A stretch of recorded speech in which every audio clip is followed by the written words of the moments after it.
People who went after the one who got away, how did it turn out? The day I checked into a 2-star hotel in Switzerland alone, I was aiming to do nothing except find myself again. I'd just been let go from a job I hated and was sick of living life for other people, so I planned to just disconnect and find what the real me wanted. Until 7 minutes into my stay, someone slipped a handwritten note underneath my door. Hey, my therapist told me I should take risks. This is one of them. She left her room number on the note, and even wrote to come say hi within the next 10 minutes if I wanted to go grab lunch together. At first, I genuinely thought she just wanted to be friends. I was so unsure of myself I didn't believe anyone would shoot their shot with me. I was going to just ignore it, until I went onto my phone, and the first video that popped on social media was about not letting yourself get in the way of your happiness. And so, I gave myself a little pep talk in the mirror, and made the best mistake of my life. I went over to her room, knocked on the door, and waited for it to open, and when it did, my jaw dropped. Kat was the most stunning girl I'd ever seen, and my cheeks went pink. I know so because she pinched them and called me adorable, all while I giggled like a dummy. She invited me in, and the next 4 days were the best of my life. We laughed until we doubled over. We drew love hearts on steamy shower windows, even invented our own secret handshake. In those 4 days, I fell harder than ever in my life. But then came time for her to leave. Kat lived in Australia, across the world from me. In our final minutes before she left, she was crying about how she's never met anyone like me. And that's when I, without thinking, blurted out, "I'll come with you to Australia." The second I said that, her beautiful blue eyes just lit up. She went from tears of sadness to tears of joy in seconds, and even though my words weren't thought out, I knew damn well I meant them. Strangely enough, I was happier than ever hugging her goodbye at the airport. For the first time in my life, I felt like this was me. She texted me the moment her plane landed, and we picked up right where we left off, FaceTiming each other every night and raising online pets together. But then 2 weeks later, she sent a text. Her ex-fiancé had gotten diagnosed with cancer, and she said she owed it to him to be there in his darkest moments. She said she couldn't give me the affection and commitment I deserved, right? "You're the greatest guy in the world," was her last ever text to me, accompanied by a video of her in tears doing her part of our secret handshake. I remember feeling my heart physically shatter. It hurt so much I felt pain in my chest for months. I thought it would never get better. Fast forward 9 years, I was still single, and honestly, she was the reason. I went on many dates after her, but never found a single girl who made me laugh and smile the way she did. I remember accepting that I might be forced to settle, especially as I approached my late 30s. What were the chances of ever finding this again? But then one random day in London happened. I had moved there a few years ago to start anew, thinking maybe this was my city, and while grocery shopping, I spotted Kat across the aisle. I couldn't believe it. I kept staring at her, rubbing my eyes to double take, and feeling every bone in my body flutter. I calmed myself down just enough to begin making my way over, until I saw a toddler with her. My mind started racing, and I connected the dots that her ex-fiancé likely got better. They fell in love again and had a kid. I felt my eyes start to well as I turned around to walk away. That's when I heard her voice. "Alex, is that you?" I turned around so fast I became dizzy. Kat was face to face with me, smiling with that same beautiful smile I fell in love with all those years ago. I remember going red, just like the first time we met, and yet again, like this was déjà vu. She pinched my cheek. We started talking, and the more we talked, the more my knees buckled. She told me her fiancé never had cancer. Turns out, he realized his mistake after his mistress left him, so he called Kat and begged her to come back. And when she said no, he created this whole cancer story, complete with fake medical results. He guilt-tripped her into coming back. It took her over 2 years, but she found the strength to leave him again. By this point, however, we didn't have contact anymore. She told me that from then on, she was like me, searching for someone who made her heart dance the way I did. I remember smiling ear to ear, trying my best to maintain a neutral, tough guy approach. "Oh, you think you're tough?" she told me in her sarcastic, flirty tone. "How about now?" she said softly, kissing my cheek. That was it. I melted on the spot. I swear my body became putty on the floor. We went to my place that night, and it was the most amazing time of my life. I felt like the luckiest man alive. Until the morning, when Her showed up at our apartment, demanding to speak to Kat. "I'm not leaving," he said, pointing his knife at me through the peephole. I grab Kat's wrist and pull her back from the door so fast we both stumble. We stand there frozen, both of us staring at the peephole where I can still see Ignatius's face pressed close to the glass, and the knife blade catches the light from the hallway. My heart pounds so hard I feel it in my throat and my ears, like a drum that won't stop. Kat's fingers dig into my arm, her nails pressing through my shirt, and I can feel her whole body shaking next to me. A loud bang comes from the wall we share with the next apartment, and Helen's voice cuts through everything. She's shouting that she's calling the police right now, her voice angry and loud enough that I know Ignatius can hear every word. He yells back through my door, his voice suddenly softer and pleading. He just wants to talk to Kat, he says. They need to work this out like adults. Then his voice switches in a second, getting louder and angrier, demanding that she come out here and face him.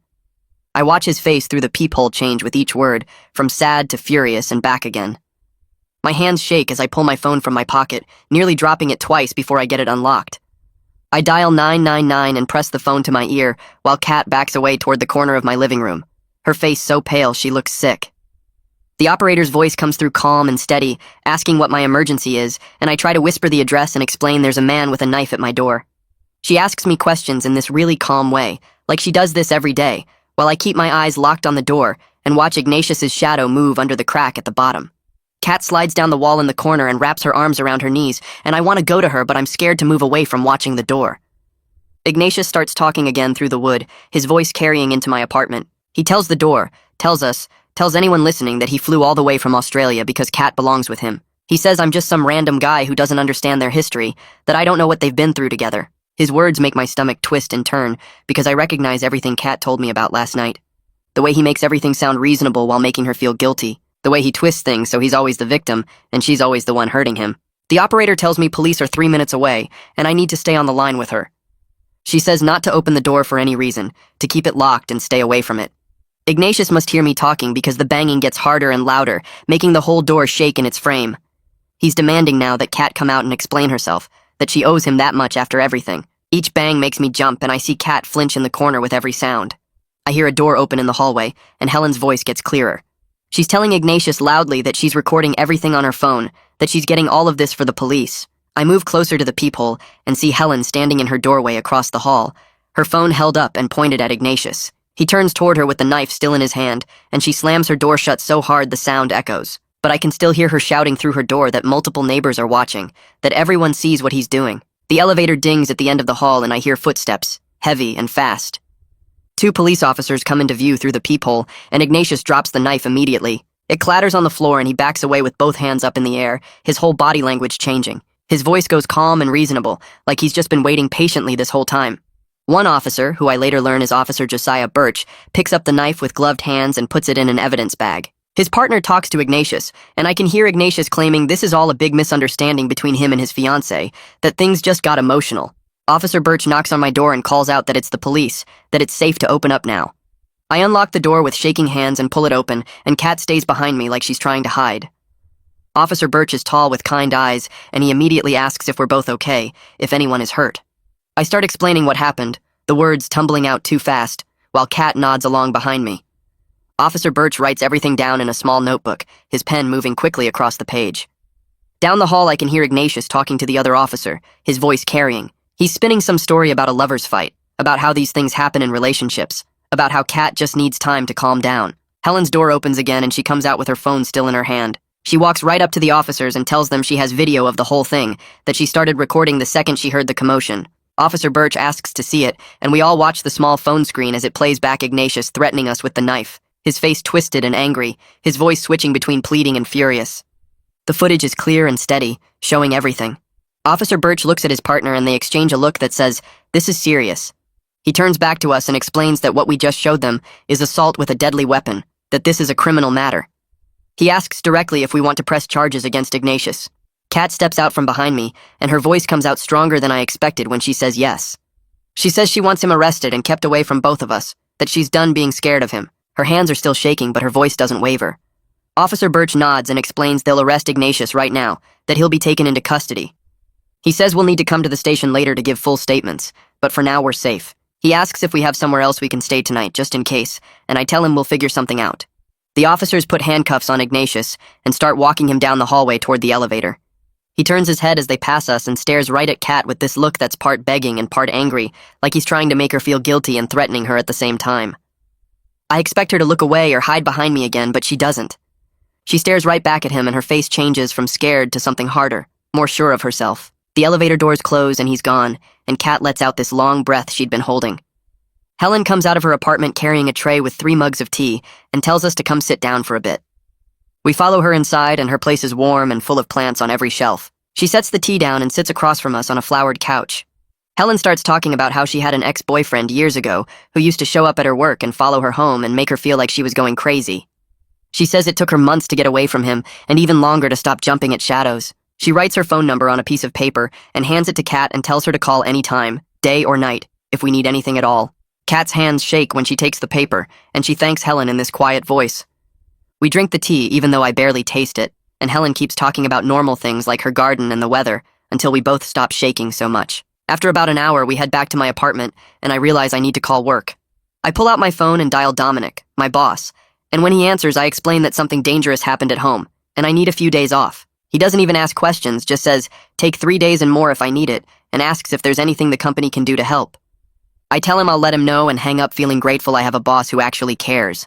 Kat and I get ready to head to the police station, and the walk there feels weird because everything looks normal, but I keep scanning every person we pass. The station is busy and loud, and we have to wait 20 minutes before Officer Birch comes to get us. He takes us to a small room with a table and chairs, and we spend the next 2 hours going over everything that happened. I tell him about the knife and the threats and Ignatius standing in the hallway refusing to leave. Kat tells him about the fake cancer story and how Ignatius manipulated her into coming back to him and how it took her 2 years to get away. She talks about the emails and messages he sent after she left and how he tracked her down, even though she never told him where she was going. Officer Birch writes down every detail, and then he brings in Detective Alec Rudolph, who handles domestic violence cases. Detective Rudolph is older with gray hair and tired eyes, and he listens to everything again while taking his own notes. He explains that Ignatius will probably be held for 24 hours and then released on bail with conditions. Those conditions will likely include staying away from both of us and not contacting us in any way. He gives us an incident number and tells us to write it down somewhere safe. Then he says we should really think about getting a protective order through the courts because that gives the police more power to act if Ignatius violates it. We thank him and leave the station, and I feel completely drained. Kat looks pale and exhausted, and neither of us has eaten since this morning. We find a small cafe a few blocks away and order sandwiches, but when the food comes, I can barely eat. Kat picks at hers and keeps looking over her shoulder at the door and the windows. I realize I'm doing the same thing, checking every face that walks by even though I know Ignatius is locked up right now. Every time someone comes through the door, my whole body tenses and I have to remind myself he's not here. We give up on the food and head back to my apartment, and I spend the afternoon on my laptop researching solicitors who handle protective orders. I find one named Matilda Estes who has tons of good reviews for domestic violence cases, and her office says they can see us tomorrow morning. I book the appointment and show Kat, and she nods but doesn't say much. That night, she breaks down crying on my couch and keeps saying she's sorry for bringing all this danger into my life. She says she should have stayed away from me and let me live in peace instead of dragging me into her mess. I pull her close and tell her this isn't her fault, that Ignatius is the one who chose to lie and manipulate and threaten people with a knife. I tell her she didn't make him do any of this, and she doesn't have to apologize for his choices. She cries harder, and I just hold her until she stops shaking. Then I admit something I've been scared to say out loud. I tell her I'm really scared of losing her again, that the 9 years we were apart almost broke me completely, and I don't think I could survive going through that a second time. She looks up at me with red eyes and promises she's not leaving, that this time we're facing everything together no matter how hard it gets. She says she's done running and done letting Ignatius control her life. We sit there holding each other for a long time, and eventually try to go to bed, but neither of us can sleep. Every sound in the building makes us both jump. I hear someone walk past in the hallway, and my heart starts racing until their footsteps fade away. I get up 3 times to check that the door is locked and peer through the peephole at the empty hallway. Kat tosses and turns next to me, and I know she's awake too, even though we don't talk. The night feels like it lasts forever, and I keep watching the clock tick toward morning while my mind races through everything that happened and everything that might happen next. The next morning, we meet with Matilda at her office in Camden. She's maybe in her 50s with reading glasses hanging around her neck, and she shakes both our hands before gesturing us to sit down. I notice Kat's hands are still shaking a bit as she settles into the chair next to me. Matilda pulls out a legal pad and asks us to walk her through everything from the beginning.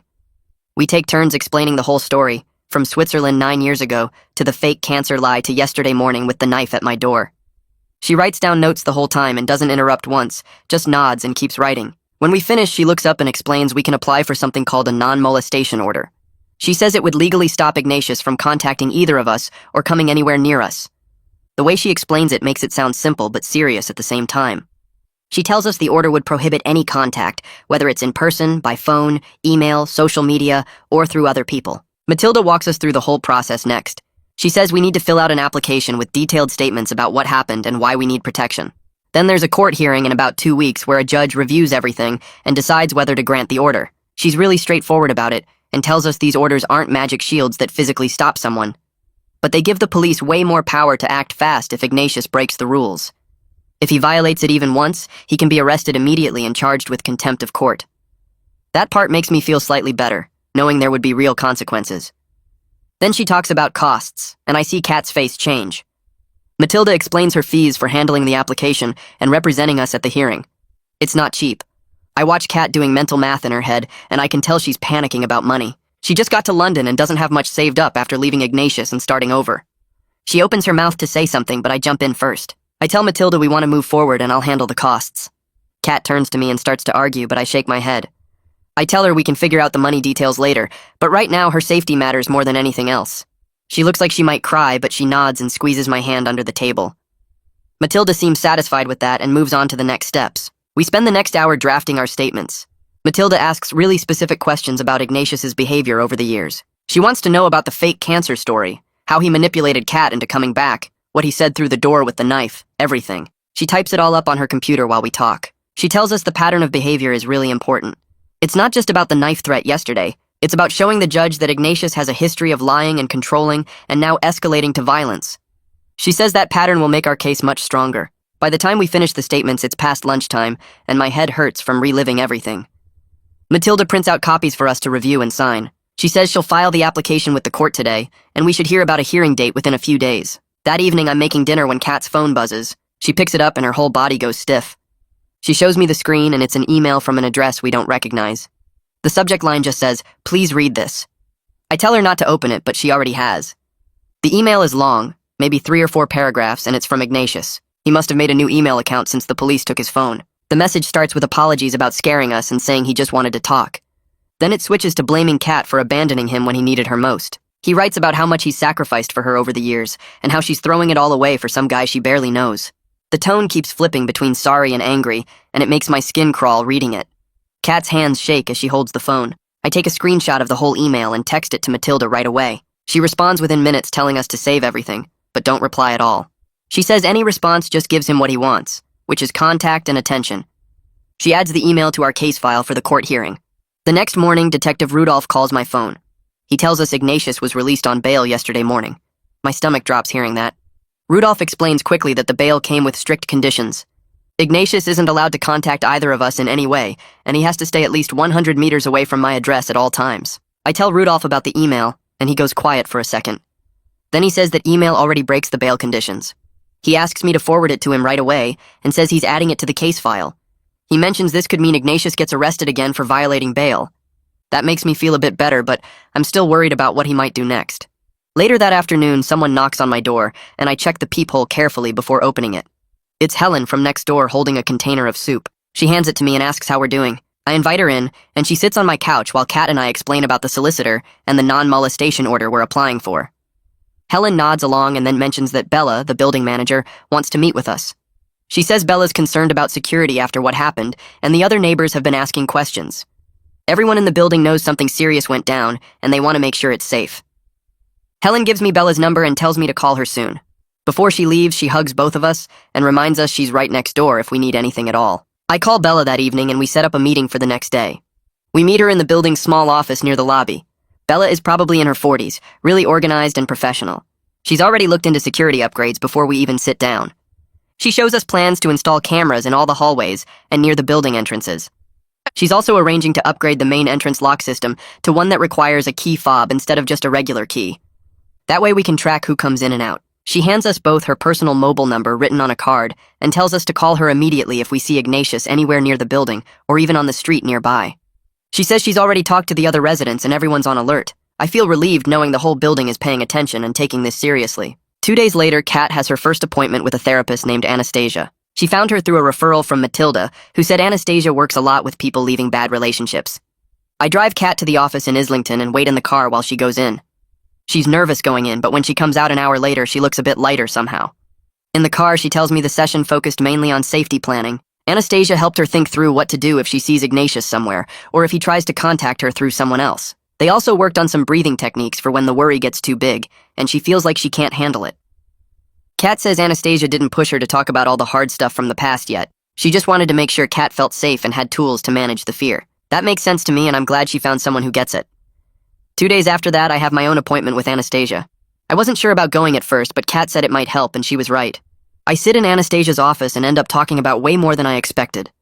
I tell her about the 9 years Kat and I were apart, and how I never really got over it. I explain how scared I am that she'll leave again, that something will happen and I'll lose her just like before. I even admit that when Ignatius showed up with the knife, part of me worried Kat would choose to go back to him just to keep everyone safe. Anastasia listens to all of it, and then helps me see the difference between what happened 9 years ago and what's happening now. Back then, Kat was manipulated by lies and guilt. Now she's choosing to stay and fight. She's going to therapy, working with the solicitor, building a life here in London. Anastasia points out that Kat's actions show her commitment way more than any words could. By the end of the session, I feel like I can breathe a bit easier. The fear is still there, but it doesn't feel quite as heavy. Over the next few days, Kat and I start texting each other every few hours when we're not together. Nothing dramatic, just simple messages like, all good here, or just grabbed lunch with a thumbs up emoji. It sounds silly, but it actually helps both of us breathe a bit easier, knowing the other person is okay. I'm at work when I get her text saying she's home safe from grocery shopping, and I send back a quick, good making dinner tonight, without even thinking about it. The system works because it's not controlling or weird, just two people checking in because someone dangerous knows where we live. 3 days later, Kat's phone buzzes while we're watching TV, and her whole body goes stiff. She shows me the Instagram message from someone named Marcus Chen, who says he's Ignatius's mate from university. The message is long and reads like Ignatius is some heartbroken victim who just wants closure, and would Kat please consider meeting him somewhere public just to talk. I grab my phone and start screenshotting everything before Kat can even process what she's reading. She's shaking her head saying she doesn't know anyone named Marcus, and this has to be Ignatius using a fake account or getting someone to message for him. I open my email and send all the screenshots to Detective Rudolph with the subject line, third-party contact attempt, and explain what happened.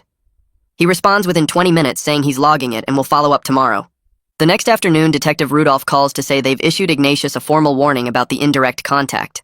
He explains over the phone that this pattern of pushing boundaries is really common with abusers testing what they can get away with.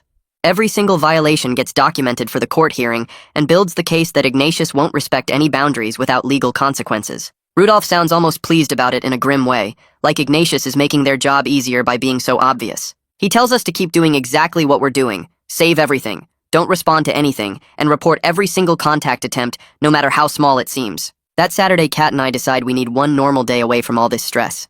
We take the train to Brighton and walk along the beach with fish and chips, letting the wind blow our hair around and tasting salt in the air. It's the first time in days we're not constantly looking over our shoulders or jumping at every notification. We find a quiet spot by the pier where hardly anyone's around, and I do the first part of our secret handshake. Kat lights up and does her part back, and we both actually laugh for real, not the nervous kind we've been doing lately. For maybe an hour, we just walk and talk about random things that have nothing to do with Ignatius or police or court dates. We get ice cream even though it's not that warm out and make fun of the seagulls fighting over dropped chips. It feels like we're just two people who found each other again, instead of two people hiding from a dangerous ex. The following Monday, I'm at my desk trying to focus on spreadsheets when my mobile rings with a number I don't recognize. It's building security from downstairs saying someone matching the description we gave them of Ignatius was spotted near the main entrance about 5 minutes ago. My stomach drops and I grab my jacket and leave immediately without even explaining to anyone. I take the stairs instead of the lift and come out the side entrance, scanning the street until I spot him across the road. Ignatius is standing there in a gray hoodie just watching the building entrance like he's waiting for me to come out. Security approaches him from behind and he sees them coming, turns around fast and walks away down the street.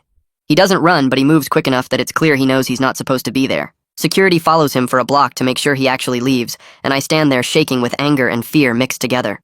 I go straight to Dominic's office and tell him what just happened. He immediately calls in the HR representative, and we have an emergency meeting about safety protocols. The HR woman, whose name is Patricia, takes notes on everything and says they'll alert reception right away about Ignatius with a photo we provide. They set up a buddy system where I don't leave the building alone. Someone from my team will walk out with me and wait until I'm safely in a taxi or on the tube.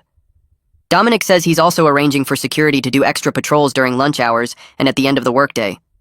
They take it so seriously and implement everything so fast that I actually feel emotional about it. I text Kat to let her know what happened, and that work is handling it, and she responds with about 10 worried emojis before calling me to make sure I'm actually okay. 2 days later, Matilda calls to say she's filed our application for the non-molestation order and got us an urgent hearing date in exactly 1 week. She wants to meet with us tomorrow to prepare for court and go over what questions to expect. When we sit in her office the next afternoon, she explains that we'll both need to give testimony about everything that's happened. She walks us through the types of questions the judge might ask and how to stay calm while answering them. Matilda says to stick to facts, don't get emotional or angry, even if Ignatius's solicitor tries to make us look bad, and remember that we have documentation for everything. She practices some questions with us and corrects me when I start rambling or getting defensive. By the end, I feel more prepared, but also more nervous because it's becoming very real that we'll be in a courtroom with Ignatius in just 7 days. Kat has another session with Anastasia specifically focused on preparing her testimony. When she comes out, she tells me they worked through the shame and guilt that makes her want to minimize what Ignatius did to her. Anastasia helped her understand that telling the truth about the fake cancer story and the manipulation isn't being mean or vindictive. It's protecting herself and potentially protecting other people he might target in the future. Kat practices saying certain things out loud that she's never said before, like, "He lied to control me," and "I was scared of him." She says it felt wrong at first, like she was betraying him somehow, but Anastasia kept reminding her that telling the truth is not betrayal. By her 3rd session that week, Kat can say these things without her voice shaking or apologizing after each sentence. That weekend, I install a video doorbell I ordered online and add 2 extra locks to my apartment door. Kat helps me drill the holes and screw everything in, and we test the doorbell app about 15 times to make sure it's recording properly. We also put a chain lock on that can only be opened from inside, and a deadbolt that needs a key from both sides. It takes us most of Saturday, but by the end we both feel slightly better having more control over our immediate space. The video doorbell sends alerts to both our phones anytime someone approaches the door, and we can see who's there before deciding whether to answer. It's not perfect, and it won't stop someone really determined, but it's something. Sunday afternoon, Helen stops by with some biscuits she baked and mentions casually while we're having tea that the toddler I saw with Kat at the grocery store was actually her neighbor's kid. Kat was babysitting that day as a favor because the neighbor had a doctor's appointment. Helen laughs about how she remembers that day because the kid threw a tantrum in the cereal aisle. I feel my face go hot with embarrassment, realizing I jumped to completely wrong conclusions and nearly walked away from Kat based on an assumption. Kat squeezes my hand under the table and doesn't make me feel stupid about it, just says she understands why I thought what I thought. But I'm relieved in a way I can't quite explain, like some worry I didn't even know I was still carrying just disappeared. The next morning, I head out to my car to grab something I left in the trunk and spot a piece of paper tucked under the windshield wiper. My stomach drops before I even pull it out because I know what this is. The note says Kat is making a huge mistake and will regret turning everyone against him, written in shaky handwriting that looks exactly like Ignatius's from the emails we saved. My hands shake as I hold it, and I immediately pull out my phone to photograph it from multiple angles, making sure the lighting captures every word clearly. I text Kat to come down and she appears 2 minutes later in her pajamas, reading the note with her face going pale. We don't even discuss it, just get in the car and drive straight to the police station with the note carefully placed in a plastic sandwich bag I grabbed from my kitchen. The officer at the front desk recognizes us and gets Detective Rudolph right away. He examines the note through the plastic and nods slowly while taking more photos with his official camera. Then he tells us something that makes both of us exhale at the same time. Ignatius was arrested this morning for violating his bail conditions after being spotted near my workplace by building security. He's being held until the court hearing now, which means we have a few days of breathing room without looking over our shoulders constantly. Detective Rudolph adds the note to the growing file of evidence and says this pattern of harassment is exactly what the court needs to see. We leave the station feeling slightly less terrified but still jumpy, and that night the stress finally breaks us. Kat starts crying while we're making dinner and says maybe she should just leave London to keep me safe from all this chaos. I feel anger flash through me, hot and sudden, not at her, but at the situation, and I say something harsh about how she's letting Ignatius control her decisions, even when he's locked up. She yells back that I don't understand how guilty she feels for bringing this danger into my life. We both end up crying on opposite sides of the living room, and then apologizing through tears for taking our stress out on each other when we're both just scared. That night we sleep facing each other but not touching, both of us too raw to do anything except exist in the same space.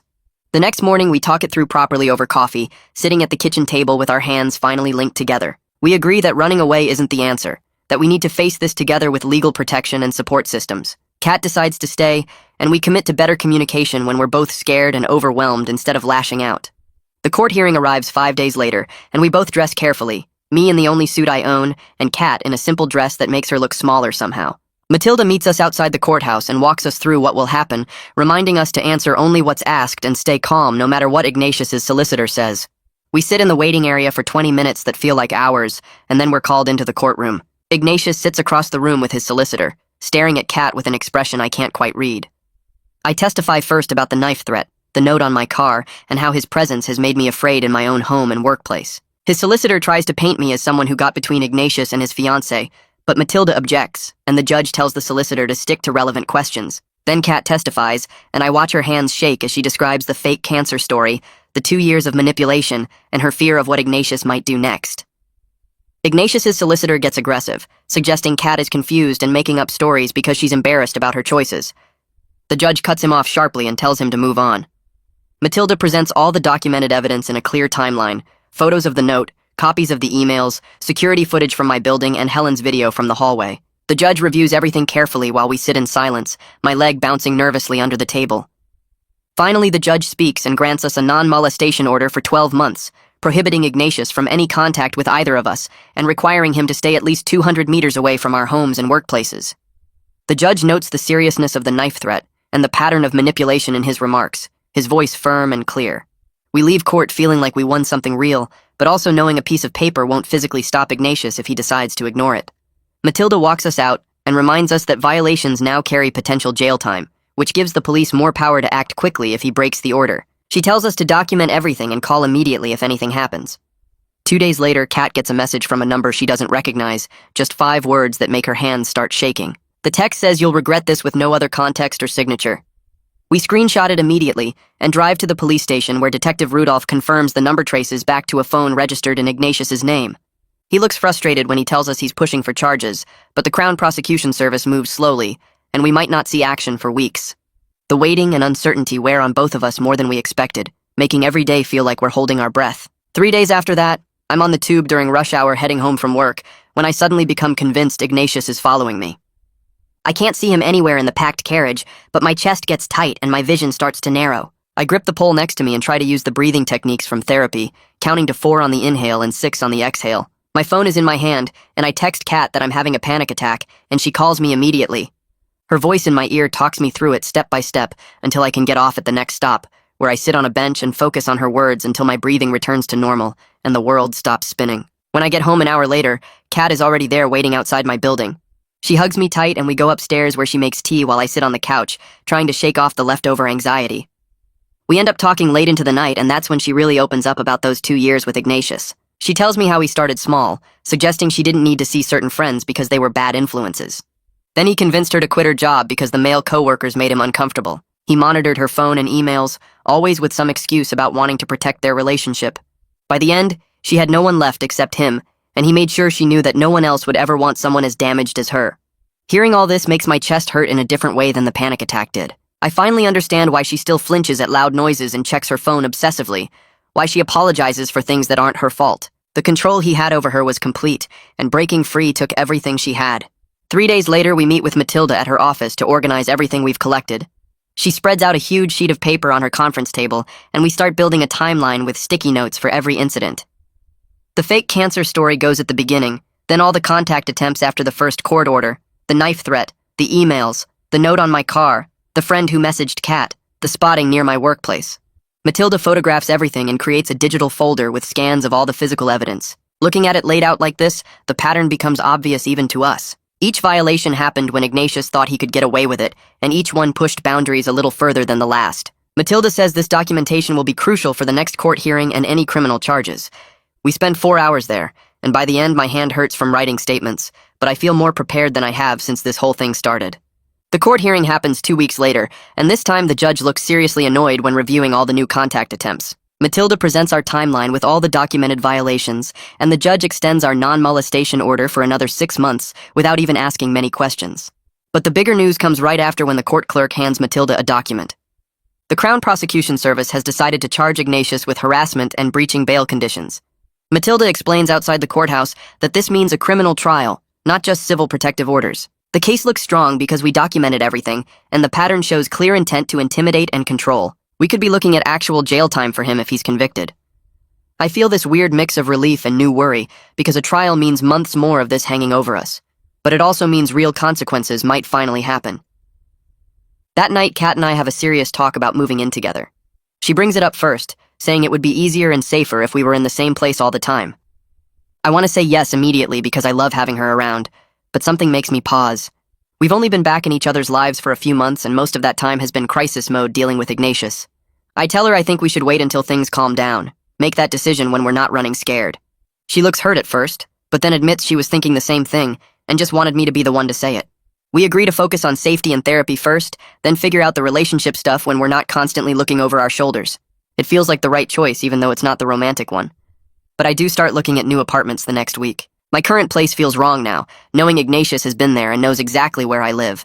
I search online for buildings with better security, preferably in different neighborhoods far enough away that he wouldn't think to look. Kat comes with me to viewings, and we walk through empty flats imagining what normal life might look like someday. We talk about having friends over for dinner without worrying about who might be watching. We picture lazy Sunday mornings without jumping at every noise in the hallway. The real estate agent probably thinks we're a couple shopping together, and neither of us corrects her because it's nice to pretend for an hour that we're just normal people making normal decisions. I find a place in Canary Wharf, a flat in a big building with 24-hour security at the front desk, and CCTV cameras covering every inch of the hallways and entrances. The rent is £200 more per month than my current place, enough that it'll be tight on my budget, but I decide to take it anyway. Moving feels like taking back some control over my life, instead of just reacting to whatever Ignatius does next. The building manager shows me how the security system works, how I can add approved visitors to a list, and anyone else has to call up before entering. Kat helps me pack over the next 2 weeks, and we blast music while wrapping dishes in newspaper and taping up boxes. She makes jokes about my terrible taste in books, and I tease her about the ridiculous number of shoes she's left at my place. For a few hours at a time, it almost feels like we're not running away from anything. The day before my move, Detective Rudolph calls with news that makes my stomach drop. Ignatius failed to appear for his court date on the harassment charges this morning. The judge issued a warrant for his arrest immediately, but Ignatius is nowhere to be found. His apartment is empty, his phone is off, and his car hasn't moved from its parking spot in 3 days. Detective Rudolph tells us they think he might have fled the country, possibly back to Australia, but they're monitoring airports and working with Australian authorities to track him down. He reminds us that the warrant means Ignatius will be arrested on sight if he surfaces anywhere in the UK. I hang up and tell Kat, and we just stare at each other for a minute. Part of me feels relieved that he's gone, but another part feels worse somehow, knowing he's out there somewhere and we have no idea where.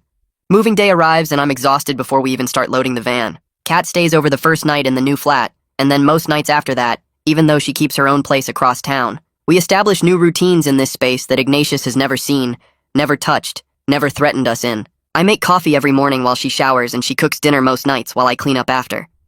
We text each other when we leave work and when we get home safe. Slowly, over weeks, the constant tight feeling in my chest starts to ease just a little bit. I still check the locks twice before bed, and Kat still looks over her shoulder on the street, but we're sleeping better and laughing more. The hypervigilance is still there, but it's not quite as sharp as it was. Helen messages me a month after I move out, saying she's organizing a building meeting at my old place to talk about safety after everything that happened. I feel weird going back there, but Kat and I show up on the scheduled evening and find a dozen neighbors packed into the community room. Helen stands up front and talks about what happened with Ignatius, and then asks if anyone else has dealt with similar situations. 3 other people share stories about harassment or domestic violence they've experienced, and I'm shocked by how common it is. The building manager, Bella, announces new security measures, including better lighting in the parking area, cameras at the back entrance, and a new policy requiring all visitors to show ID at the front desk. Everyone exchanges phone numbers and emails, creating a network for emergencies. Walking out that night, I feel grateful for Helen, and sad that I ever doubted whether anyone would care enough to help. Back at my new flat, Kat and I have the quietest evening we've had in months. We order Chinese takeaway and spread it out on my coffee table, and somewhere between the fried rice and spring rolls, we do our secret handshake. But this time we're both smiling. Actually smiling, and it feels playful instead of sad like it has every other time since Switzerland. We put on a terrible action movie with explosions and bad dialogue, and we make fun of it the whole way through. For 3 hours, we're just 2 people eating too much food and laughing at a stupid movie. No checking phones every 5 minutes, no jumping at noises from the hallway, no talking about court dates or police reports.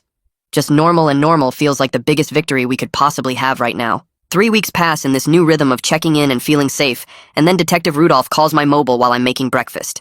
He tells me Ignatius was arrested yesterday trying to board a flight to Thailand at Heathrow, and the idiot used his real passport, so airport security flagged him immediately. I put the call on speaker so Kat can hear, and Detective Rudolph explains they're holding him in custody now, and the harassment case is moving forward properly, with his bail completely revoked because he's obviously a flight risk. We thank him about 5 times and hang up, and Kat just sits at my kitchen table staring at her coffee mug for a full minute before she starts crying. But this time it's relief, not fear, and I sit next to her and we just breathe together knowing he's actually locked up and can't show up anywhere. The next few weeks feel like we're learning how to be normal people again, instead of constantly looking over our shoulders. Kat gets a job at a marketing company in Canary Wharf and starts going to their office every day, making work friends and joining their team for lunch breaks in the park nearby. I go back to my job full-time instead of the reduced hours I'd been doing, and my coworkers stop asking if I'm okay every single day. We both keep going to therapy with Anastasia separately, working through everything that happened and figuring out how to move forward without letting fear run our lives. Kat keeps her flat across town but stays at mine most nights, and we're building something real with our own separate lives that also fit together. She goes to yoga classes on Tuesday evenings, and I play football with guys from work on Saturdays, and we're both making our own friends and routines in London instead of just clinging to each other. 6 months slide by faster than I expected, and suddenly we're sitting in my living room when Kat gets the email from the prosecutor saying Ignatius pleaded guilty to all the harassment charges. He got 18 months in prison plus a 5-year restraining order that kicks in the day he's released, and reading those words makes my chest feel lighter than it has in forever. We're doing really well now, better than I thought possible back on that morning with the knife at my door. Kat and I are taking everything at our own speed, not rushing into moving in together or making big promises, just building something solid with our eyes completely open this time. We still check the locks twice before bed, and she still looks behind her on the tube sometimes. But we're also planning a trip back to Switzerland next month to see that hotel where we first met. Life isn't perfect or totally safe and probably never will be, but we're choosing each other every single day anyway, and that feels like the best kind of victory we could ask for. Well, that is the end. If you are still here, I am both impressed and slightly concerned. At this point, you might as well subscribe. We have come too far to stop now.